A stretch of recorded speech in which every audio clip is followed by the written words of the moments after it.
Hello once again, everybody, and thank you for joining me here on this Monday, January 18th edition of ATS Radio. I'm your host, Adam Burke. I'll be joined today by professional bettor and handicapper Kyle Hunter from huntersportspicks.com.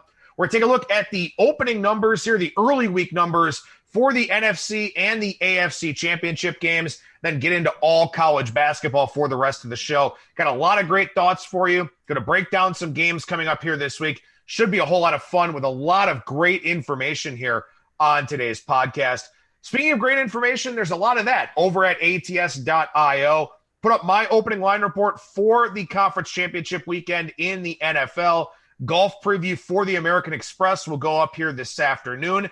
We've also been doing a lot of state-specific articles in terms of where you can bet. If your state doesn't have sports betting, what can you do? Where can you go that's nearby in order to place your wagers? Been doing a lot of content like that here over the last few days over at ATS.io. We encourage you to check that out.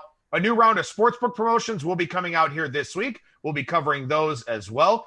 And make sure you download the ATS app, which you can find in the Google Play Store or in the Apple Store. Full article integration from the website, but also in the app, a bet tracker, an odds screen with U.S. sportsbooks in it, and then, of course, a stats database to really help you get down to the nitty-gritty here of these handicaps. If you don't want to do the handicapping for yourself, or maybe you want some different opinions, you can subscribe to the premium model in there, $9.99 a week, $19.99 a month, to get those picks delivered right there in the app. So great stuff in that ATS app, which, again, is available in the Google Play Store or in the Apple Store. Click on the ATS app page over at ATS.io and find easy links to download the app over there. With that, we bring on today's guest. That is professional bettor and handicapper Kyle Hunter from huntersportspicks.com. And Kyle, how's it going today, man? Going pretty well. How about yourself, Adam?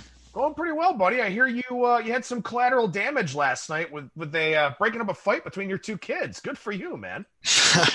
Yeah, things get a little bit ugly around here when they're around each other for too long. We got the 4-year-old daughter is the really tough instigator, and the 7-year-old boy is the big kid who usually doesn't do anything but occasionally snaps. So sometimes sometimes things get a little bit ugly, and they did last night. So I think this long weekend of them all together is catching up to them. Maybe just celebrating the return of UFC, which returned here on Saturday. Yeah. Of course, another fight card coming up midweek here on Wednesday.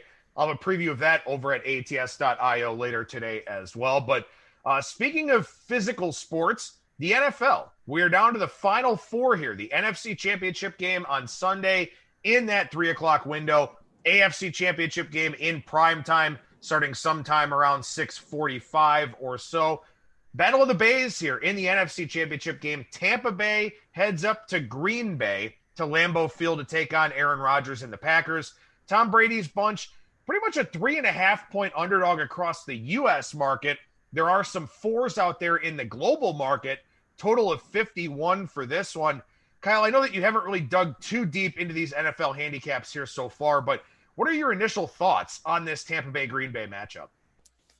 So, I mean, I think Tampa Bay, nice win at New Orleans, certainly. I had the Saints in that game. I'm not really sure that was the wrong side, but Breeze was really bad. You're wondering there late in the game if they'd have been better off with Winston in. I know it sounds kind of funny to say, but, if Breeze is just going to throw interceptions one after the other and not even be able to stretch the field, it makes it hard because Tampa Bay was really playing for those short passes. They knew they were coming.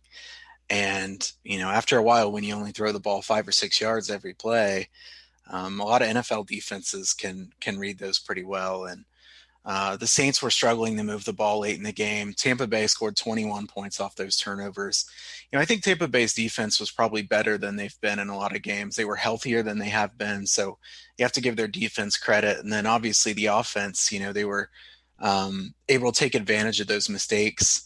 Brady wasn't great in that game, but he was good enough. The running game was pretty decent. Fournette was pretty good in that game, really.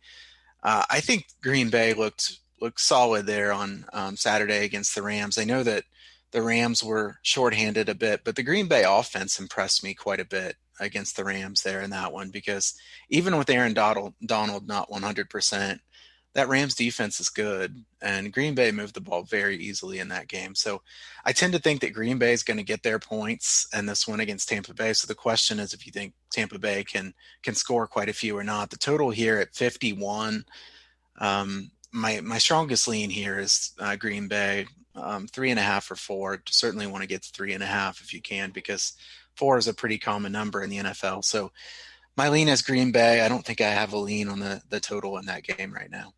Yeah, obviously, when it comes to a total standpoint for both of these games, we're talking about Green Bay, we're talking about Kansas City. Weather could be a significant factor in both of these. Not a high degree of confidence in the forecast 6 days out, but it looks like wind could be a factor in both of these games. So, it's definitely understandable to not have strong thoughts on the total. As far as the side goes, initially, I do like Green Bay here in this one. When you look at Tampa Bay, when you look at a team that was +4 in turnover margin, you would kind of expect more than a 10-point victory, what the Buccaneers had there over the Saints. The Saints, 4.9 yards per play to 4.6 for the Buccaneers. Would have been a really horrific bad beat on the under if that game would have found a way to get over the total. But Tampa Bay, 3 for 6 in their red zone chances, had 3 touchdowns, 3 field goal attempts. And, this is something to me where you better get 6s against Green Bay. You mentioned the Saints, their inability to stretch the field. Tampa Bay took away Michael Thomas. That made things very, very difficult for the Saints. Can Tampa Bay do the same thing, taking away Davante Adams? If they do, well, then that makes things a little bit more difficult for Aaron Rodgers. But I think Rodgers, at this stage of his career compared to Drew Brees, he can improvise a lot more. He can do a lot more things on the move. We know that pretty much year in and year out, he finds some under-the-radar type of dude and makes him a star. Maybe Robert Tonyan is that guy for him this year. I do like Green Bay here in this game. I think Green Bay has the opportunity to play from in front, and I think that's something that should benefit them greatly in this one. And also, too, I know Brady won't really be affected by the weather, or at least he shouldn't be, from all those bad weather games he played in Foxborough. But what about everybody else for the Buccaneers? What about these skill guys that, have to try and create separation when the wind chills are probably going to be in the, low to mid-teens? So I think Green Bay is in a pretty good spot here. I think they're a very good team, a very well-coached team. That'd be the way I would look here. And I think 4 across the board is probably where this number is going. Yeah, that's what I was going to ask you is where do you think this – I don't think we get a 3 here. I'd love to see a 3 on Green Bay, but it seems like too much of the public would like Green Bay for it to be at 3 for long, even if it did touch it. But the total probably edges down if the forecast stays the same. I can't take an under in this game, I don't think. My lean would be the over, but I don't want to take the over with possible bad weather. I don't think that Tampa Bay can stop Davante Adams the same way that they did Michael Thomas. And certainly Rodgers is on a different level than Drew Brees at this stage in his career. So I'd be really surprised if Tampa Bay can shut them down in the same way. So I'll lean pretty strongly here with Green Bay here early in the week. Green Bay 6.7 yards per play against that Rams defense that I believe was number 1 in the NFL in yards per play allowed. So Green Bay definitely had a great game plan, moved the ball effectively in that one. We'll see if they do the same here against the Buccaneers. This second game, look, it's very hard to talk about the current number for this game because the most important player in the game is questionable, and that is Patrick Mahomes, quarterback for the Kansas City Chiefs. I guess you could make a case that maybe Josh Allen would be worth more to his individual team just because of the difference between him and the backup and all of that. But still, Mahomes, a massive question mark for this one. 3, the current number, total as low as 53.5 out there in the global marketplace, mostly 54 in the U.S. market. But, obviously this is a game where it's really just all predicated on what happens in the news cycle as we go forward. Yeah, I was going to say, how do you bet this game early in the week? I couldn't do it. It would just be a guess. You're taking a chance on an injury. To me, I guess the question is, what would this line have been if Mahomes was totally healthy? What's this line if Henne starts? I guess I'd ask you, where do you think Henne ranks as far as backup quarterbacks? Do you think he's an average backup quarterback, better than average? What do you think he is? That's a really good question because, he'll be well prepared. That's just kind of a staple there with Andy Reid. And Henne's a guy that's been around a long time, seems like a pretty cerebral guy, a guy that understands the position well. But keep in mind, that's a guy that it's not like he's played in spots like this. And, his start in week 17, I think they said on the broadcast, was his first start since 2014 or something like that. So I guess I would say he's maybe in the upper half, maybe borderline top 10 of backup quarterbacks around the league, just because he's been around. And for this individual scenario, he'll be well prepared because Andy Reid's the head coach. Yeah, I was going to say he's either average or maybe just a little bit better than average myself. So I do think some people might be overstating it a little bit, because I've heard some people think that he's one of the best backups. I don't think he did anything yesterday that immediately makes him, one of the best backups in the league.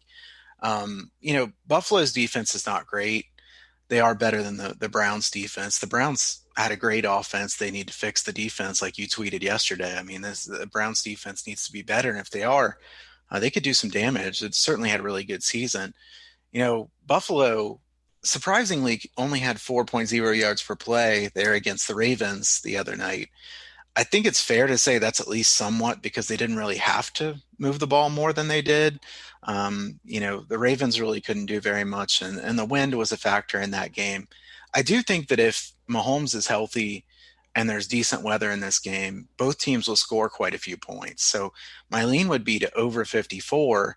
At the same time, I don't want to bet it early in the week for multiple reasons. Mahomes' injury is such a big key. I think if Mahomes were healthy here, completely healthy, concussion protocol and his foot, he didn't look totally healthy even before that last play, certainly. So if he were healthy all the way, I'd say 4.5 or 5 would be a fair price here on Kansas City. If he doesn't play, though, I would assume he plays, and I think we probably would guess that he would play, but we don't know it. People joking around on Twitter, and I don't blame them, saying like, what kind of neurologist are they going to find? What kind of doctor are they going to find? Where it's like, they're going to tell this guy what's going to happen, right? I mean, this is it's a situation where you'd be surprised if Mahomes doesn't play, but I don't know if he's going to be 100%. And if he doesn't play, I think they will have a hard time beating Buffalo. I don't know that Henne can win the game for him against Buffalo. At the same time, Mahomes at less than 100%, if he's decent, is still an upgrade from Henne, certainly. Healthy Mahomes down to Henne, I think, is 7.5 or 8 points. I know some people say you can't grade somebody more than 5 or 6 points. One player is never worth more than that. I disagree with that. A quarterback in today's NFL that's the best quarterback in the NFL by most people's ratings to an average or slightly better than average backup is a pretty big drop. So, this one's hard to make any bet on right now, but I would say if he's healthy, I kind of like the over. I don't even know that I have a lean to the side in this one. I don't know what your thoughts are. Yeah, I mean, it's kind of impossible to really, have too much of a lean one way or the other with the status of Mahomes. I will talk more about this game throughout the week, on Tuesday with Brian Blessing, on Wednesday with Kiev O'Neill from the Odds Breakers, then on Thursday with Brad Powers. And, I think one thing about this is that the Browns are pathetic at the second level. I mean, their linebacker position is easily the biggest hole in that team. Linebacker and safety, two positions they will have to address quite a bit here in the offseason. Fortunately, they can. They're okay at corner when Greedy Williams and Denzel Ward are healthy. On the defensive line, you obviously got Myles Garrett, and we'll see what happens with Olivier Vernon going forward. But that linebacker group is really bad. The strength of the Bills' defense, to me, is the linebacker group. I think Matt Milano is one of the better coverage linebackers in the NFL. Trey Edmonds is a very good linebacker. Are they able to slow down Travis Kelce? Because Travis Kelce, while Mahomes was in the game, was an absolute matchup nightmare. And he is for every team. So can the Bills do better against Kelce than the Browns wound up doing? And if so, does that keep this game closer? And, again, it kind of depends on the health of Mahomes and sort of, what things kind of look like on the offensive side for the Chiefs. But that was a spot where the Browns, obviously they had that fumble at the goal line with the stupidest effing rule in the entire world. But that's a game that could have become a blowout. It was very close to becoming exactly that. The Browns kept holding the Chiefs in the red zone to field goal attempts. Butker missed one of them. The Browns could have gotten run off the field in the first half of that game. They were able to kind of hang around, of course, made it a game in the second half, and really had chances when Mahomes went out. If Mahomes doesn't go out and the Chiefs don't kind of bog down, they make some of those halftime adjustments, all of that, that's probably a much different kind of game that puts this line at 4.5, 5, maybe 5.5 if Mahomes is healthy. So I guess we'll just wait and see, and like you said, I think something that won't get enough play here, the head injury, we're all sensitive to head injuries in the NFL, and I fully understand that. The foot's the bigger deal to me from a handicapping standpoint, simply because Mahomes did not look comfortable moving in the pocket, did not look comfortable when he had to scramble, and he wasn't stepping into any of his throws. And he was airmailing guys, and it was affecting him in a big way. I'm kind of more interested in that, for lack of sounding, uncaring. I'm more interested in the foot injury than I am, the possible concussion. Yeah, I agree. And I think it will definitely get talked about a lot less. And we certainly understand why people are talking about the head injury, whatever it ends up being. But, the foot injury is not something that should be overlooked either, because Mahomes, while he doesn't run a lot, he's very good at keeping plays alive, and he can avoid the blitz very well. Teams really can't blitz Mahomes much at all. I think that could change a little bit if he's not totally healthy, even from the foot perspective, certainly. All right, so let's go over to the college basketball side here. And again, that's going to be predominantly what we talk about, throughout the NCAA, or, all the way through the NCAA tournament here with Kyle. And, obviously we hope that all the conference tournaments and the NCAA tournament in the Indianapolis bubble go off without a hitch. We'll, wait and see how that kind of plays out. But before we get into all the talking points that we have today, we're talking about some injury notes, some regression teams, some fade and follow stuff. We wanted to spend a couple minutes talking about those back-to-back situations. I know over the weekend you cashed a couple of side plays looking for outliers from game one going into game two. And, I think that this is still a very important talking point from a betting standpoint. Yeah, you want to look for those first games that have something really strange that stands out about them. The perfect team to talk about when you come to this is Wright State. The Raiders, they've had some wild ones the last few weeks. They won at Oakland 90-51. The next day lose 81-71. Then the next week they lose at home to Youngstown State without Darius Quisenberry, who's a star, 74-72. The next day beat them 93-55. Then they lose the first game to Cleveland State 66-64. The next day beat Cleveland State 85-49. Those are some drastic splits, obviously. I mean, you're playing the same team and you're beating them by 40 points and losing, pretty consistently. Wright State seems to be a team that, you fade in one game, back them the other game. Question is, you probably want to wait and see which shows up in the first game and then try to do the opposite in the second game. That happens quite a bit. And I know that, a lot of people have been looking for taking favorites who lose in game one and backing them in the second game. I think that has been a good strategy overall. I don't have a way to look that one up to know exactly, what those teams have done ATS, but I know that there have been some teams that look really bad in game one that can look very good in game two. We've seen some pretty major swings. And I think, as you and I were talking about before we came on here today, I think it makes sense that in game one, if you pulled off an upset, and then in game two, you're losing, especially if you have another big game after that, maybe in the second half or toward the end of the game, you kind of throw in the towel. And that's why you see some of these beat downs, because there have been some really wild score lines and box scores from one game to the next. Another one that stands out is Charlotte. They were losing to UAB there last week on Friday, 61-37. I think that game was 41-9 or something like that at one point. And then they beat them the next day. So I know that a lot of people like to look at the score from the day before and say, oh man, they beat them by 35 the day before, and now they're only laying 2 points. I have to take the team that won yesterday by that. I think the biggest cautionary note I would give is to be really careful in those spots, because if those teams are not that drastically different power ratings wise, and they just absolutely blew them out the day before, a lot of these teams have heart and they come back and play a lot better in game two. So caution about laying the points with the team who drilled the team in game one.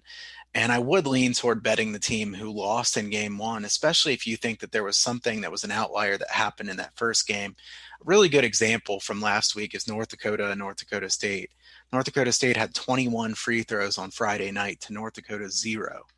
I don't know if I've ever seen that before. 21 free throws for one team, 0 for the other team. And then in game 2, North Dakota State was plus 6.5. They ended up winning outright in overtime. So I think you'll find some more spots like that. And I'm trying to pick my spots pretty carefully on sides this year. And it seems to me like the back-to-backs do offer some potential betting ideas when it comes to fading the team that won in the first game or backing the team that lost badly there in that first game. And this is also, it's a relatively time-consuming process. But for a lot of people that don't have, spreadsheets on top of spreadsheets or models or, don't understand a lot of the metrics that are out there, even, some of the things that we talk about, just look for those outliers, man. Like you said, 21 free throw attempts to 0 in the first game. That's probably not happening in the second game. And in fact, the second game was, I believe, 22-20 for North Dakota State against North Dakota. So, look for those things. It's a very easy thing to look at. If one team is 12 of 21 from 3 in the first game, it's probably not going to happen in the second game. Go in and see. The team that played defense, do they usually give up a lot of threes and a high percentage of them? If the answer is no, and the team the night before was 12 for 21, probably not happening again. There was another one Saturday and Sunday, and I actually wrote up a Sunday preview for this game over at bangthebook.com, was Cal State Northridge and Fullerton. In the first game, money came in on Fullerton. Cal State Northridge was off of one of those long pauses. Money hit the board on Fullerton. Northridge wins 86-85. Second game, line opens pretty much right back where it was. It opens in that pick'em range. Fullerton takes money again. This time they win the game. So that's another thing, too, is kind of take a look back at what the market did. See which side got steamed in that game. If that team that took the steam wound up losing, you don't want to blindly follow the market, but generally speaking, I would say it's probably the right side in game 2. Yeah, that Northridge example is a good one too, because I feel like that's kind of a segue to the next thing we'll probably talk about is Northridge injuries are a pretty significant issue right now. TJ Starks is clearly their best player by a lot, and he missed both those games. They did okay without him in game 1 because some of the guys off the bench came in there and started making a bunch of shots. Northridge made 10 threes. Brendan Herrick was 7 for 10 from 3-point range, a guy that doesn't always even start and then comes in and makes 7 threes. In the second game, he was 1 for 6 from 3-point range. Things certainly regressed to the mean there. Fullerton would have been a good play there in that second game. I actually considered betting the over in that game. I wish I would have. Both of the games went over pretty easily, but yeah, I think that's a real good example as well of one where, something strange happened in the first game because Northridge was without their best player and one of the other best players in Coleman. And they missed both of those guys again in game 2, and then they lose. So I think that was another really good example. And, again, the box score can tell you a lot of things. If a star player only played 20 minutes in the first game, was it foul trouble? Did he get hurt? Was there something else going on? Was there some sort of outlier that could have an impact on game 2? And, yeah, it's kind of difficult, obviously, to keep up with the schedule and keep up with all these back-to-backs and all of that. But there are opportunities to make money in these back-to-backs. Like I said, you picked off a couple of sides over the weekend, and hopefully our listeners will be able to kind of follow up on this here throughout the week and sort of find some of those back-to-back situations where there could be an outlier that winds up leading to a positive EV bet in that second game. As you said, you want to talk about a couple of injuries here, so let's go ahead and do that. Yeah, I mentioned him real quickly a little bit ago. Darius Quisenberry for Youngstown State, certainly the team's best player by a large margin. I think Youngstown State is a contender. They're not as good as Wright State. I know they pulled the upset in that game, but Wright State's clearly better than them. They're not as good as them, but they could be the second or third best team in the Horizon League, which, I don't want to go down a rabbit hole, but the Horizon League is much worse than it used to be. I remember a few years ago when the Horizon League was very good. Wright State really doesn't have very many other good teams in that Horizon League now, and it seems like they play down to competition sometimes, and then they'll just, blow the doors off the team in the other game. So Quisenberry is a real star for Youngstown State. It sounds like he's close to coming back based on what I've read. This team's 3-7-1 ATS so far this year. I think this team's a really good buy low when Quisenberry comes back. So if he's going to come back, I think Youngstown State's a really good bet on team because without him, they don't have their guy that can score off the dribble himself and also be a good distributor. I know Bohannon has to kind of step into a playmaker role, but he's a bigger guy that, is better in the secondary role. I think Youngstown State has a high upside if Quisenberry's back healthy. And that's an especially important thing because Youngstown State is a very, very, very bad defensive team. So that's a situation where if you lose a scorer, yeah, you're going to wind up looking pretty bad. But the nice thing is, because they're a bad defensive team, because they've been blown out here 3 games in a row, when Quisenberry does come back, as you said, a good buy low opportunity, we're kind of getting them at a low point where, maybe the odds makers aren't going to pay attention to Youngstown State basketball a whole lot, realize that one of their top scorers is back to give them a chance to sort of, maybe overshadow how bad they are defensively at times. Right. And I mean, if you look at their schedule, they're going to have some pretty good opportunities to win some games. And, they'll be an underdog in some of these games if they just go straight by Ken Pomeroy's numbers. And I mean, that's pretty close to what they do in a lot of these games, especially the under the radar games. The opener is going to come out almost exactly on Ken Pomeroy's number every time. So sometimes the marketplace will bet it after that, but the opener is going to be pretty much what that comes out at. I think Youngstown State could be a good team to bet on as a short favorite or as an underdog. And really, Pomeroy doesn't have them favored by any more than 3 points in their games the rest of the season. I think that makes them a really good buy low candidate going forward if Quisenberry is healthy. Jamison Battle for George Washington out with a concussion, 18.4 points per game. George Washington's a team that, to me, they look like they could be a major positive regression team. In general, they've been very unlucky, according to Ken Pomeroy. If you look at where they've been taking their shots from on Haslametrics and what kind of percentage they're shooting, George Washington should have been making more shots than they have so far this year. And they certainly look like a team that could be a buy low candidate.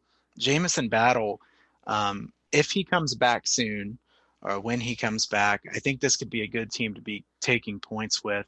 I haven't really looked at their schedule to see who they're playing coming ahead, but George Washington, a team that is not going to be favored against hardly anybody. They'll be favored against Fordham because everybody's favored against Fordham. But George Washington going to be catching quite a few points against teams like Rhode Island and Richmond, teams like that. I think that betting them as an underdog, if they're healthy, could be a good bet. I will note that George Washington had a couple people quit the team, Jameer Nelson and also Maceo Jack. So they are a little bit shorthanded compared to what they were at the beginning of the season, but Bishop's a good player for them. Battle's a very good player when he's healthy. So I think that this George Washington team is probably a bit undervalued in general right now. And when they get healthier, I'll want to bet on this team.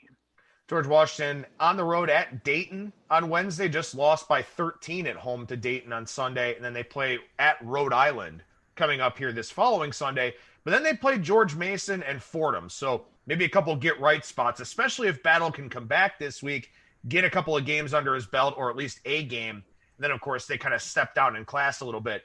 Maybe that'll be a good opportunity to take a look at them. So we got some regression signs here. We got some fade and follow teams, and then we'll run through a handful of games here for this week. And again, we're not the kind of show that's going to sit there and tell you what to bet just because we're taking it or something like that. We want to help you sort of find some of these things for yourself, find some of these regression candidates, or keep these in mind. Remember these. Think about these, because these may be some things that could help you, not just short term, but over the medium term or the long term as well. I want to ask you about a team that we talked about last week on the show here. That's the Houston Cougars. And as I was looking at them, sort of looking at their statistical profile, they are 333rd in the country in free throw rate against, and their opponents are shooting under 66% at the free throw line. They had 6 games earlier in the year, kind of going from Thanksgiving to Christmas, where they fouled a ton for whatever reason. It's kind of leveled off since, but that really struck me that, they've committed a lot of fouls, but, haven't really gotten burned by opponents at the free throw line yet. Yeah, I think that's likely to regress a little bit. Houston's a team that I wouldn't want to be laying huge amounts of points with. They are going to be laying points quite a bit coming up.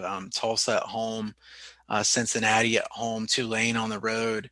They're going to be laying double digits in all those games. So I think Houston is the team I'd rather bet against. Like you said, committing a lot of fouls, teams shooting that poorly from the free throw line. The thing about the AAC is in both college football and college basketball. College football, there's a ton of flags in the AAC every year. And college basketball, there's a ton of fouls in it every single year. I don't exactly know why that is, but it's just, it's a fact. That's what happens.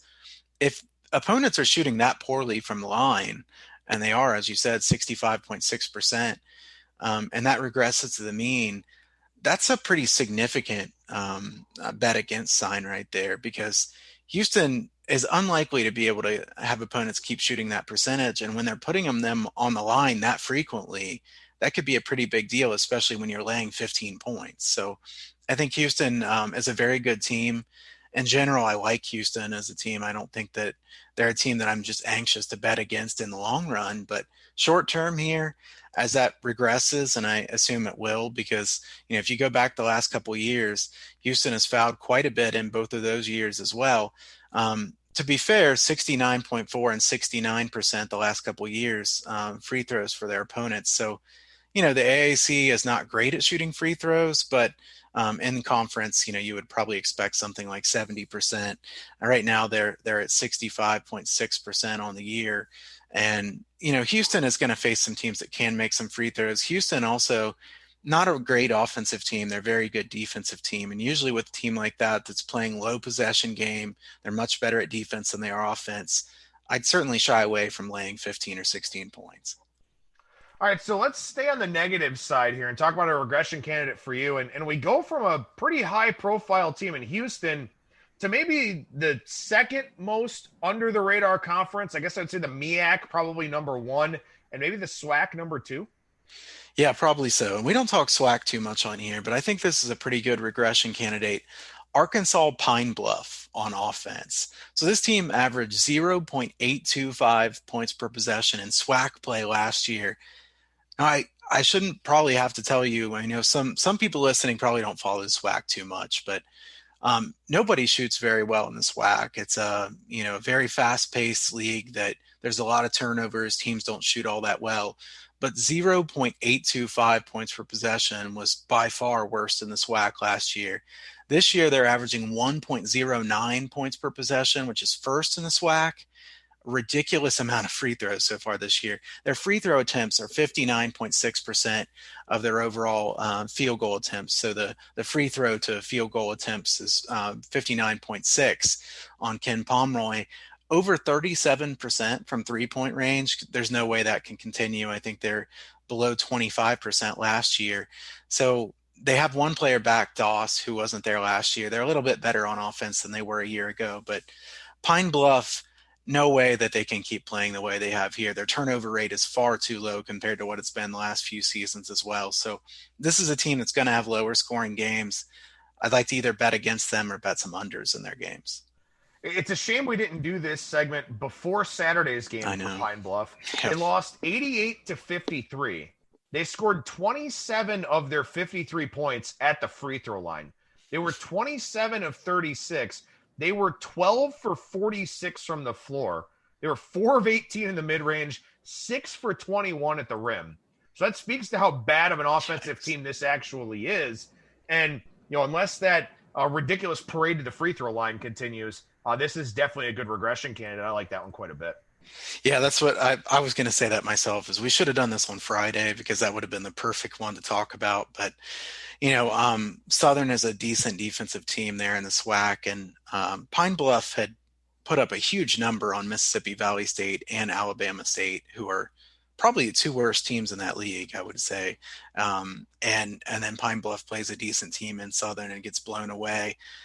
I lean against Pine Bluff and their games coming up here, Alcorn State, Texas Southern, even Prairie View. So I think you could get some betting opportunities to go against them, or possibly play unders, just because the line gets too high based on, their output of 92 against Mississippi Valley State, 91 against Alabama State.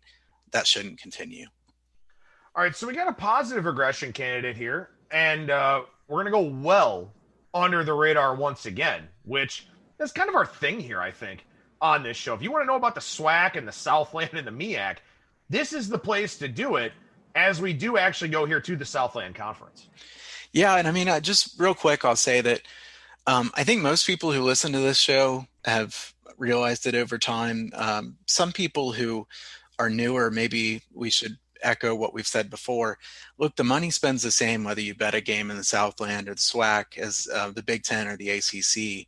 The only difference is the odds makers are paying more attention to those games in the bigger conferences, which means there's a greater chance for an edge in these games, which is why we're talking about these games, because we think there's better opportunities there. So trying to help you win and giving you information to try to help you better with your college basketball bets. Lamar offense, 3-point percentage, they're down from 33.3% last year to 24.3% this year. Now, I don't think Lamar's really that good on offense, but I also don't think they're this bad. This is a team that's only averaging 0.918 points per possession so far this year. They play quickly.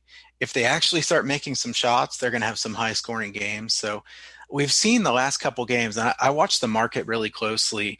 As I've said in the past, I feel like it is a strength of mine in most sports that I know which way the line's going to move usually. I think Lamar overs are going to get bet almost every single game. So if you like Lamar overs thinking that they're going to shoot better, I think some people have paid attention to this and it does get steamed up. It also doesn't take a lot of money to move a line significantly in these games, these extra games. So certainly something I think you should pay attention to. And if you like the Lamar overs thinking that they are going to shoot better, I think that they could have some higher scoring games. And I think we could also say that their opponents are shooting 61% from the free throw line this year. The Southland strikes me as a conference where they probably don't shoot very well from the free throw line in general, but 61% is far too low. So Lamar has a lot of signs on them that they should have some higher scoring games coming up. And this is a team that, and maybe it's just a byproduct of some of the teams that they played in non-conference, but they have picked up the tempo a little bit this year too. So that's one where that's probably part of the reason why their totals are getting bet up, but also, as you said, some positive regression expected on the offensive side and probably some negative regression coming in that free throw percentage. So, like you said, look, it doesn't matter if you win a bet in the Big Ten or the Big 12 or the Southland or the MEAC or the ASUN or the WAC or whatever else. Look, like we said, the edges are greater in these smaller conferences because these games aren't nearly as scrutinized and the markets are, a little bit softer because really it's a lot of, influential, sharper money that hits these markets as opposed to the volume of the major conferences. So, yeah, maybe you're listening to this show and you don't give a shit about Lamar. You don't give a shit about Mount St. Mary's, who we're going to talk about next. But you should, because these are great opportunities to make money in the college basketball betting market. Right. And it's not that we never talk about the big games. We do talk about some of those. And if we think there's betting value on a bigger team like Houston, we've talked about Gonzaga on here before. We've talked about some of the bigger name teams, and we will talk about some of them in the future. But, usually it's harder to find that betting value on those teams like it is in these under the radar. And not many people are talking about these games. And if they are, they're kind of glossing over these games really quickly and, just talking about a few of the players. And we're trying to look at in-depth into stats and seeing what's likely to regress to the mean or what makes them a good fade or follow. So hopefully it's able to help some people make some money. But Mount St. Mary's from the Northeast Conference, Dan Engelstad, their coach, before the year, I read him talking about how he wanted to play really fast this year. And I've talked about how a lot of coaches say they want to play fast. And then you look at what Mount St. Mary's has done. They're using 20 seconds of the 30-second shot clock on average, which is almost as slow as anybody in the country. I think it's bottom 5 in tempo in the country. So Mount St. Mary's playing really slowly. Their defense, their free throw defense, quote unquote, free throw defense, 81.2% opponents have shot from the line so far this year. A couple of years ago, 72.1. Last year, 70.5%. Mount St. Mary's defense is pretty good.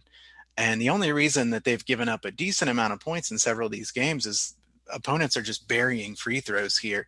I think Mount St. Mary's unders make some sense to me here going forward because they're able to control the tempo against just about everybody. And, when they play in some of these games against, Central Connecticut that they play later this week, there's going to be a total of maybe 130 or 131 or something like that. When they play against an LIU or a Fairleigh Dickinson, they're going to get a total of, 135 to 140, somewhere in that range. And I think you could bet some unders in that range because I think if Mount St. Mary's is close enough in the game to where they don't have to play fast because they're way behind, you could see some pretty good unders with them. Well, hopefully that is something that comes to fruition here. So taking a look at, some regression candidates. We talked about Arkansas Pine Bluff down there in the SWAC. We talked about Lamar in the Southland as a positive regression candidate. Pine Bluff a negative. Mount St. Mary's a positive on defense, which would lead towards some unders for them. And of course, we talked a little bit about Houston and how maybe laying big numbers with the Cougars, not a great idea here, as their free throw percentage against does regress a little bit as we go forward. So with that, let's talk some fade and follow teams. And, usually I just, I agree with what you're saying, and then I kind of pose some questions to you. So I want to start with a fade team that I kind of isolated a little bit, see if you think this is a good candidate or not. Starting with UC Riverside out in the Big West Conference, a first-year head coach for them, and they are taking a ton of threes here so far this season. Their three-point rate, 42.3%. So 42.3% of their field goal attempts are three-point attempts, and they're shooting 39.3% on them. So they're shooting a lot of threes. They're making a lot of threes. However, defensively, they are 15th in the nation in two-point percentage defense, 43.1%, 18th in the country, 27.9% from three. I've got to think here that not only does their shooting prowess drop off a little bit, but opponents should get a little bit better, and they're 317th in the country in turnover percentage. UC Riverside looks like a pretty good fade candidate to me. Yeah, I like this one. I think that, especially on defense, it doesn't really make sense to me that opponents are shooting that poorly from two-point range when they have no shot blockers. Usually if you look at a team that is top 25 in two-point percentage defense, they're going to have multiple shot blockers. They're blocking only 5.7% of shots so far this year, which is 293rd in the country. So they really don't have anybody in there that's that good of a shot blocker.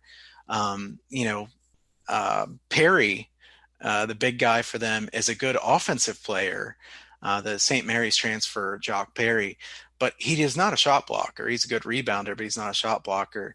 And I don't think that this team can keep playing this good on defense.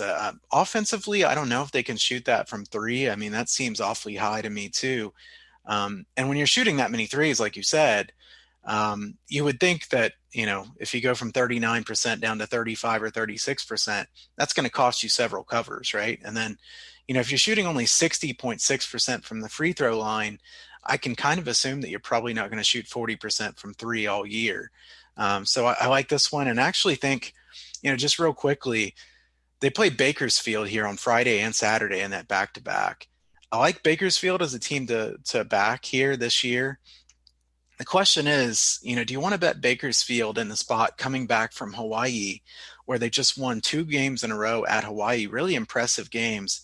You could argue that this isn't a very good spot for Bakersfield, especially in that first game. So I don't know. What are your thoughts on whether Riverside would be a good fade in that first game, or whether you want to wait and see?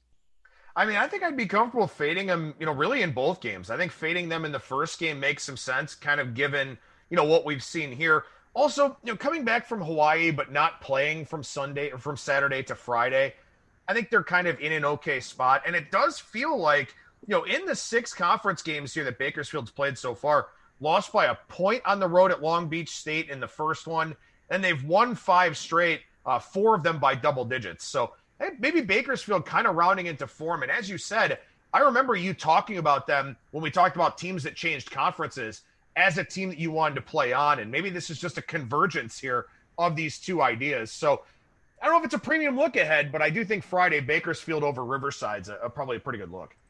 Yeah, I will consider this play. I'm not sure if I'll bet it. I'm hoping we could get more than a full possession here. Riverside maybe laying 3.5 or 4 points, something like that. So if you can get more than a full possession, this will be a possible play for me. I got to look at this one a little bit more, but Bakersfield's a team I want to bet on. And I do agree with you that Riverside could be a good fade. All right, who else are you looking to fade here? So teams I want to fade here, Northeastern. They no longer have those elite scoring options that they've had in the past. Again, the CAA is way down from a few years ago. You remember when the CAA was a league that was very good mid-major. They're not very good now. I know that they were a top 10 or 12 conference in the country. Now they're barely in the top 20. I think defensive regression is likely for Northeastern too. I don't think this team's the best defensive team in the conference. They're 9-3 ATS this year. This team's going to be laying points in a lot of games coming up, and I think Northeastern will play in a lot of close games. So I think the market is going to be too high on them at this point. So while I don't think they're a bad team, I think they're a good sell high. And it's always important to find those. And again, look, they're off to a 6-0 start in conference play. And like you said, this conference is not great. A lot of those games very close. 3 of those games decided by 5 or fewer points. This is one of those things where unless you're paying close attention to college basketball, you're going to see wins over Hofstra and College of Charleston and be really excited about what Northeastern has done. But it probably says more about how those teams have fallen off instead of Northeastern, being as good or better than the level that they've had the last couple of years. So this is one where, again, you don't want to take things for granted year in and year out, particularly in these low and mid majors where, like 1 or 2 transcendent players for your program could leave and the bottom could kind of fall out. These aren't Baylors. These aren't Dukes. These aren't North Carolinas. They don't just reload with talent. They got to deal with, they got to play the cards that they're dealt. And a lot of times people will look at this and say, oh yeah, I remember Northeastern being, that really good team. And Hofstra, they were great a couple of years ago. And, College of Charleston, they always seem to be there for the conference tournament and all of that. You really got to pay close attention to those details in the mid and low majors where, name recognition doesn't mean the same that it means in the power conferences. Exactly. Some of those best players that they had, if they lose 1 or 2 of those guys, they could drop a lot. This is not a team that just reloads right away. So I think Northeastern's a team that you don't want to be laying a lot of points with here going forward. I didn't really intentionally put so many Southland teams on here, but I just realized here we go back to the Southland.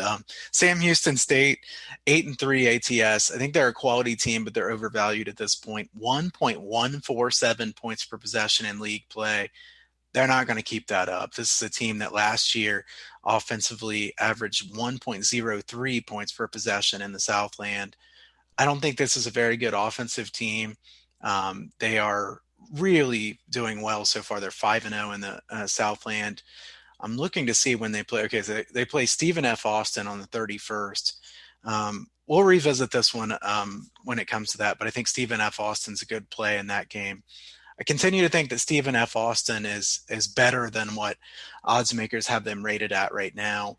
The Lumberjacks usually round into form in Southland conference play, but Sam Houston State, they're going to be a team that I would look to bet against in general. I think 8-3 ATS and shooting that well, unsustainable from them. They're going to force teams to turn it over a lot, like most teams in the Southland do, certainly. They also turn it over a lot themselves. And right now in the Southland play, they're shooting 43.6% from three-point range. Definitely not going to continue. So they were 33.6% from three-point range last year. And 2 years ago when they were amazing, had multiple good shooters, they were 39.7. So they're shooting too well right now. I think the price is getting too high on this team. Well, maybe a fade opportunity on Sam Houston State coming up here on Wednesday. They take on Abilene Christian, the best defensive team in the Southland Conference, the best team in the country at forcing turnovers at 29.1%. Opponents shooting 23.4% from three. So depending on the number there for Wednesday night, Abilene Christian might be a good look there in the Southland matchup against Sam Houston State. One other potential fade team I want to ask you about here, Kyle, and in fact, I really like this one. And this one's, I think, a lot more higher profile than a lot of the teams that we've talked about here so far today. Boise State. Boise State is 269th in strength of schedule, according to Bart Torvik, 294th, according to Ken Palm.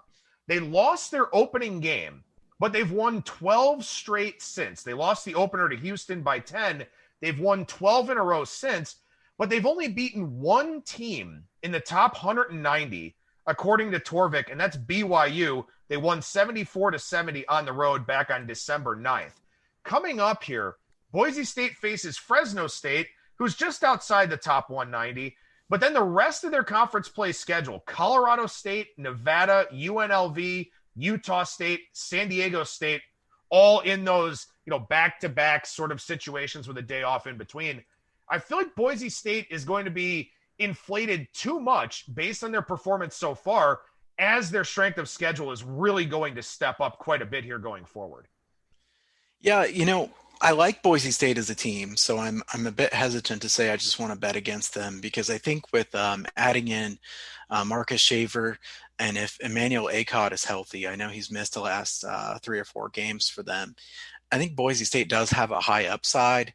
It's just that the market is getting really high on them. So I agree that when they're laying points here, they're going to be laying a lot of points against Fresno State. I think that could be a decent go against. I kind of hope Boise wins the first game by a lot, kind of like they did against Air Force, so that we could go against them in the second game. When, against Air Force in the first game, they win by 19.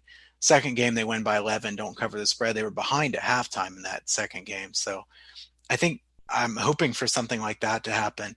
And then at Colorado State and at Nevada, probably get some chances to fade them in those games. I do think Boise State, like I said, is a good team.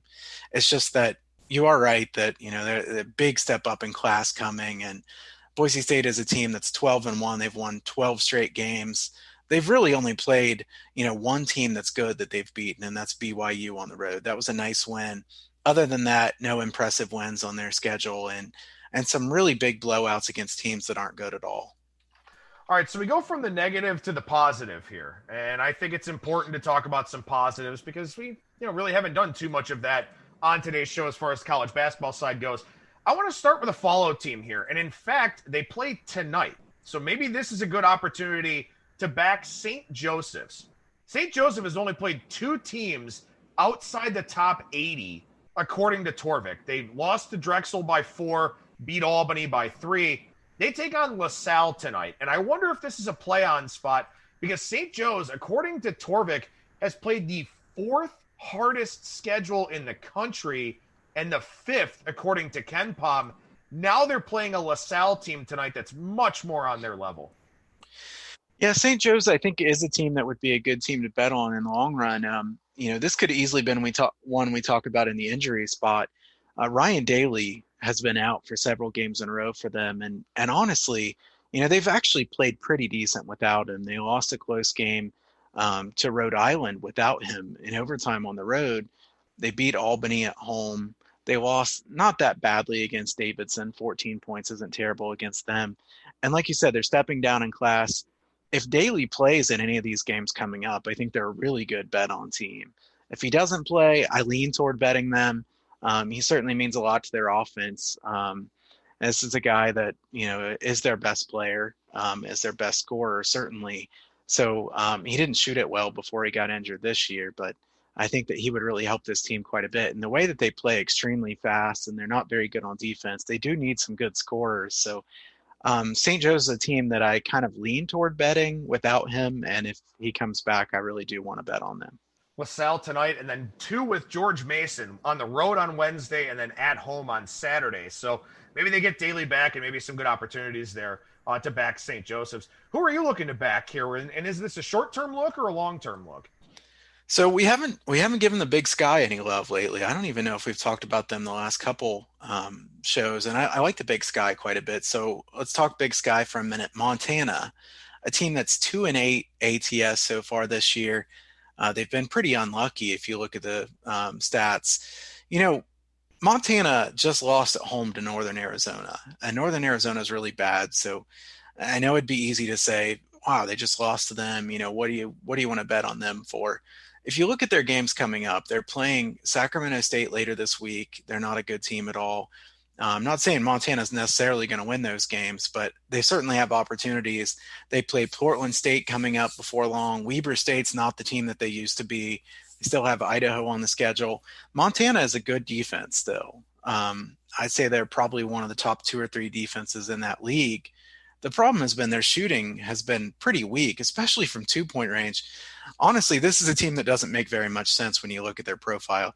They shoot 37% from 3 and 43.7% from 2-point range, 78% from the free throw line. So kind of a riddle there to try to figure out this Montana team. But I do think that the Big Sky is weak enough that Montana, who has a good home court advantage, even without many fans being allowed to go to those games. And honestly, I don't know what their rule is as far as fans, but Montana's at altitude.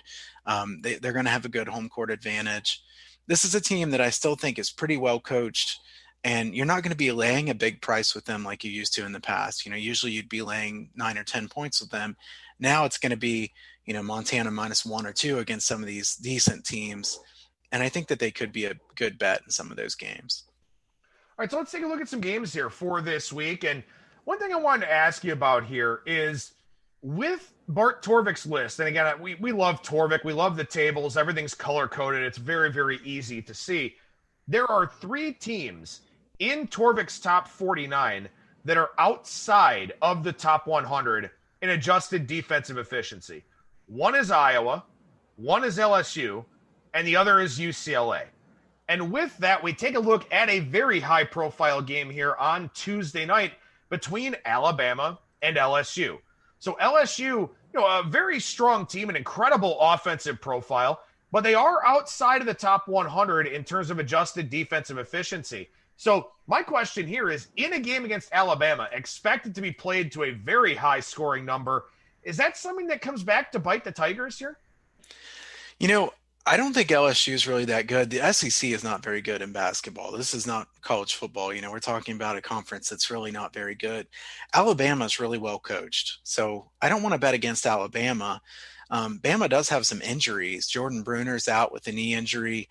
Herb Jones was expected to be out for a while, and then he went ahead and played through his minor injury there last game against Arkansas, a game where they won 90-59. I believe they closed as a 2.5-point favorite, 2-point favorite, something like that. They went 90-59. This game, I think I like the over the best, as I look at this one. It's hard to total a game at 165 or 164 or something for odds makers, unless it's a Citadel total or something like that, or maybe Bryant. But I think this total is probably going to be around 160, maybe 161.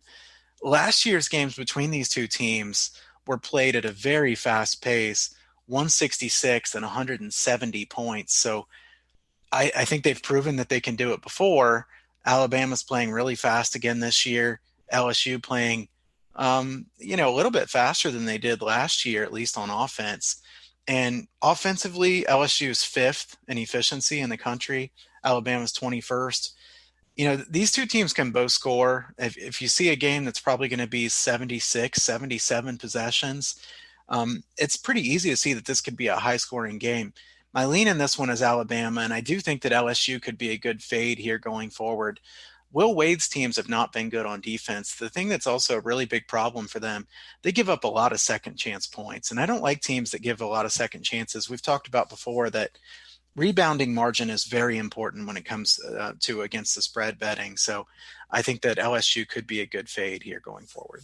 Yeah, I definitely like Alabama in this spot here on Tuesday night. So I don't know. It's not a premium look ahead for me because I don't sell anything, but I do like Alabama in this one. For LSU here, they are 335th in the nation in 3-point rate against. 46% of field goals against them are 3-pointers, and opponents are only shooting 27.6%. Now, opponents are shooting 52% on 2-point shots. So I don't think this is a great defensive team or anything like that. I think they've just been fortunate that teams have not shot the ball well against them. Alabama's about average in terms of shooting threes, but Alabama's the much better defensive team here in this game. I do like the Crimson Tide. I mean, I see that Torvik's got this one about LSU -2. I think I'll have a piece of Alabama money line tomorrow night. I think that's a good look. I like Alabama and the over in this one, so maybe a couple possibles for this game. I'm not sure that this one will make my card, but I do like it. And I think that LSU going forward, especially when they're laying prices, you can see several games going forward. Actually, they play Texas Tech too. That should be interesting on the 30th. So some good games for LSU going forward. And I hope that we can kind of revisit this team because I think they could be a good fade. All right, let's jump ahead to Wednesday here with the game that I was looking at between Richmond and St. Bonaventure, a couple of the better teams here in the Atlantic 10. And something I want to ask you about, because I'm sure people kind of, try to contort themselves to fit this narrative. Richmond lost at home to St. Bonaventure earlier in the year, 69-66. Now Richmond with a chance at revenge on the road. Does that factor into your handicap at all? It does. I think that, road revenge has been a really good angle ATS wise. You can look that one up. Bet Labs has some strong angles on that, you lose at home, you go on the road, you really want to beat that team at their place based on the fact that, they already beat you at home. So I do think that matters a lot. I think it matters a lot more in college basketball than it does in college football. Obviously, football, you don't play teams twice unless you play in the conference title game. So people like to say, well, revenge because they beat them 2 years ago in football. And it's like, well, a lot of the guys are gone that were there before. In college basketball, those same players are playing. I think it matters a lot. In your notes, you also mentioned that the first game was played to 64 possessions, which I think is a good point because, I think Richmond wants this to be a higher scoring game than what that first game was. So we'll see if they can get more of their tempo in this game. Richmond is better offensively, where I think that these teams, St. Bonnie is a team that, to me, better on defense than they are on offense. They don't shoot the ball very well, but defensively, they're pretty solid, especially guarding the 3-point line. So I don't know that I have anything strong on this game, to be honest, but, I could see wanting to take the road revenge angle. I want to ask for some clarification here on the notes that you sent over. When you were talking about the Tennessee State game that you wanted to take a look at, was that the one against Southeast Missouri State on Tuesday night? SIU Edwardsville. Is that still on the schedule? I don't see it on Torvik. Maybe was there an adjustment to the schedule? And that's the thing too, is there have been several COVID things and all that going on. So what night is that game that you're looking at? On Ken Palm, it's showing on Thursday night, SIU Edwardsville at Tennessee State. I do know that there have been several COVID issues in that conference, so I'm trying to kind of look this one up as we. It's so frustrating because these schedules are just so incomplete. But yeah, I do see it listed on ESPN.com here. Yeah. ESPN Plus broadcast for anybody that actually wants to watch this game between SIU Edwardsville and Tennessee State. What is it about this Thursday night game that you're looking at? Just if you watch this game, don't tell Adam because he's definitely going to give you shit. I mean, this is like watching ULM football, right? Oh boy. Maybe not that bad. But I like Tennessee State in this game. I think they could be a good bet here. Ken Pomeroy has it -4. This one's -4. I'm probably going to be betting on Tennessee State. Edwardsville has not played in a long time. If my records are right here, it looks like they haven't played since December 18th. Is that what you see as well? Yeah. So, I mean, they have over a month break. Edwardsville's not very good. They've pulled off a couple road wins against teams that really aren't very good. They had a nice win over St. Louis Pharmacy. Oh, okay. Because we all know about St. Louis Pharmacy's basketball team, but Tennessee State is a team that is due for some positive regression. Look at their shooting percentages on the year: 28% from 3-point range, in conference 30%. I think this team is definitely better than what they've shown so far this year. Talent-wise, they're certainly better than their record. They've lost a lot of close games. I think this is a good spot for Tennessee State. If this game comes to fruition, and I will say a couple of these that we've talked about have been a little bit frustrating because when I talked about all these teams on a long COVID pause and here they come back and then that game ends up getting canceled. So certainly possible this one gets canceled, but I like Tennessee State in this game. St. Louis Pharmacy, huh? Yeah. I wonder what the mascot for St. Louis Pharmacy. I'm going to have to look that up here while we're talking about the second game, which ironically enough is actually here in the OVC, which, I think is a pretty good mid-major conference to take a look at. But this one between Jacksonville State and Murray State. And I think it was couple of weeks ago, we talked about Austin Peay and Murray State, and the rematch game between those two teams that Austin Peay won 74 to 70. Murray State is one of those teams that we just take for granted being good year in and year out, being one of those quality, mid to low major types of teams. And this year, they're really not. And when I look at this game here against Jacksonville State, who I think is a very, very well-coached team, they're a team that played very closely with Belmont, 98-91, a game with only 74 possessions, though. But Belmont was the first Division I team to make more than 10 three-pointers against Jacksonville State. I kind of feel like the Gamecocks are in a bounce-back spot on Thursday night against a Murray State team that may be overpriced based on reputation. Yeah, do you have offhand what Torvik has this number at? Torvik has this one at Murray State minus 3.1. Yeah, I was just going to say that Ken Pom has this game at 8, and that is certainly too high. I saw 8. Haslametrics has 1. So this is a really interesting spot. If they hang an 8 here, because Ken Pomeroy has that, you have to take Jacksonville State. That's definitely too many points. So let's circle this game. This will definitely be a premium play if Jacksonville State's getting 8 points. There's no way that they're 8 points worse than Murray State at this point. I think that Ray Harper is probably a top 2 or 3 coach in this league. They lost at Eastern Kentucky in overtime, a game that they were ahead quite a bit of the game. They won at South Alabama on the road. They lost by 1 at Morehead State. Murray State has really not been very good this year, like you said. They lost at home against Morehead State. And I know Morehead State's a bit of a rival to them. They've played some tough games against them over the years, but Morehead State's really not very good now. They lost at Eastern Illinois, a team that's not good. This is a team that also lost by 17 to Middle Tennessee State. So Murray State is not what they've been in the past. And I think they are still being priced a bit as if they are. Let's really hope that we see an 8 in this game. Okay. I have to compose myself here for a second. The University of Health Sciences and Pharmacy in St. Louis, the mascot, they are the Eutectics. Now, I consider myself a relatively smart person. I used to do okay watching Jeopardy. I had to look up what the hell a eutectic is. Eutectic. A eutectic mixture is defined as a mixture of 2 or more components which usually do not interact to form a new chemical compound, but which at certain ratios inhibit the crystallization process of one another, resulting in a system having a lower melting point than either of the components. Wow. So that is the mascot. That's a hell of a mascot right there. The University of Health Sciences and Pharmacy in St. Louis. That I have to say, Adam, you and I have done a lot of shows, but is that like that's probably some new record, right? As far as going down a rabbit hole and finding some really solid information. I like that. Okay. Well, now I understand why they're not good at basketball, I think. Right. They spend so much time trying to figure out eutectic that, they can't put it too much into the basketball court. But yeah, that's...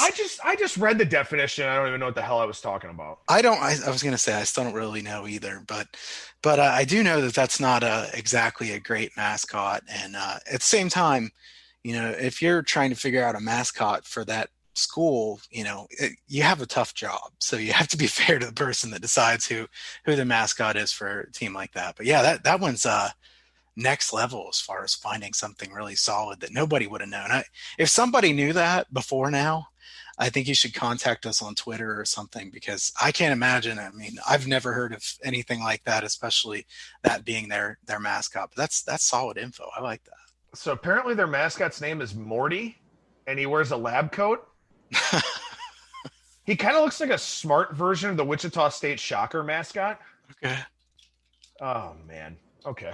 Anyway, I know I'm gonna be showing my son this mascot later today, and he's gonna be asking a bunch of questions about it now. He's gonna grow up to want to be a pharmacist. Well, that'd be all right. That's not a bad job. It's not a bad job at all. Right. All right. Anyway, compose myself here for the last game that we're going to talk about. Oh my God, we've never had a show go off the rails like that. I don't think. But it went off the rails in a good way, I think. I still don't know what I don't even know what the hell I just said. It's kind of like the scene in Old School where Will Ferrell blacks out during the debate. Oh yeah. I have no idea what I said. Anyway, if any of our listeners out there have gone to the University of Health Sciences and Pharmacy in St. Louis, I'm glad you got a mention on today's show. All right, lastly here, from the Big Sky Conference. You mentioned we haven't talked enough about the Big Sky, so we'll do it again here to finish today's show. Eastern Washington and Northern Colorado coming up here on Thursday night. What is it about this one you're looking at? So Eastern Washington just lost at home to Southern Utah, 99-94, in the second game of back-to-back. If you look at that game, Southern Utah was 30 for 34 from the free throw line. Tavian Jones was 10 for 10. 34 free throws is almost unheard of. And Eastern Washington's not a team that fouls very much at all, usually. So I think this Eastern Washington team is probably the best team in the Big Sky, or at least has the highest upside. They're top 2 or 3 for sure. And Eastern Washington in a bounce back spot here against the Northern Colorado team that is still a decent team, but I think that they are being priced higher than what they should be at this point. I see Ken Pomeroy has this game -4. I don't know what the rest of them have it at. I think 4 is probably a bit too short. I was hopefully maybe 3.5, 3 we might be able to get, because Northern Colorado probably gets bet at home by some people who remember that they've been good the last couple seasons, but Northern Colorado is not nearly as good as they were last year or the year before. So I think that this is a good spot to bet Eastern Washington here in a bounce back. Coming off a game where we just talked about, when you play a game and you have this really strange set of results, 30 for 34 from the free throw line to beat you only by 4 or 5 points in that game. Eastern Washington was ahead for much of that game. So I think this is a really good bounce back spot for Eastern Washington. I kind of wonder if the under might be a decent look here too, because in that second game for Eastern Washington, they shot 43 three-pointers. They had 22 three-point attempts in the first game, 175-63. I don't know if they got lazy in the second game or maybe tried to make some sort of adjustment, but putting up 43 three-pointers probably won't happen in this game against Northern Colorado, who, by the way, number 1 in the country in three-point rate against, 21.6%. Yeah, I think that's a good lean as well. And you're probably going to get a total in the mid 140s in this game. So I'll think that Eastern Washington laying the points and the under is a good way to look here in this one. I know a lot of times people say, if you like the underdog, you like the under, but that's not, exclusive. It doesn't have to be that way. I think Eastern Washington likely wins this game and covers. I think I like the other one a little bit better, SIU Edwardsville and Tennessee State, if it's actually played. I think Tennessee State is my strongest look here, but I also like Eastern Washington laying the points here. Well, a lot of good information here on today's show, and now you also know what a eutectic mixture is. So we're a multifaceted program here on ATS Radio, and Kyle Hunter joins me every Monday, professional bettor and handicapper from huntersportspicks.com. And what's happening over at the website right now, man? So head over to huntersportspicks.com. If you haven't signed up for the free picks newsletter, sign up for that. I'll be sending out some information on how to get my plays free of charge. They're here coming up in the next week or two. I have a kind of special offer planned. It's going to be something with charity where you can give something to charity and send me something back just to show that you've done that. And then I'll give you some days for free just to try to give back. So I'll have that coming up here soon. Also, if you want the premium plays for a longer period of time, subscriptions have been lowered for the college basketball season, NBA as well. You can sign up for that at huntersportspicks.com. Follow me at Kyle Hunter Picks on Twitter if you don't already. Yeah, make sure you do that. Make sure you tune in to our later editions this week of ATS Radio, as well as next Monday's show here with Kyle. Kyle Hunter, professional bettor and handicapper, huntersportspicks.com, at Kyle Hunter Picks on Twitter. Appreciate the time as always, man. Thank you so much for joining me, and we'll talk to you again next week. Always fun, man. Thanks. There you go. Once again, Kyle Hunter at Kyle Hunter Picks on Twitter. huntersportspicks.com is the website. Coming up on Tuesday, we'll chat NFL, AFC and NFC championship games with Brian Blessing, the host of Sportsbook Radio and Vegas Hockey Hotline. We'll also talk about the American Express, this week's golf tournament, and talk about what we saw over the first few days of the NHL season as well. That'll do it for me. Thank you so much for listening, everybody, and I will talk to you again tomorrow.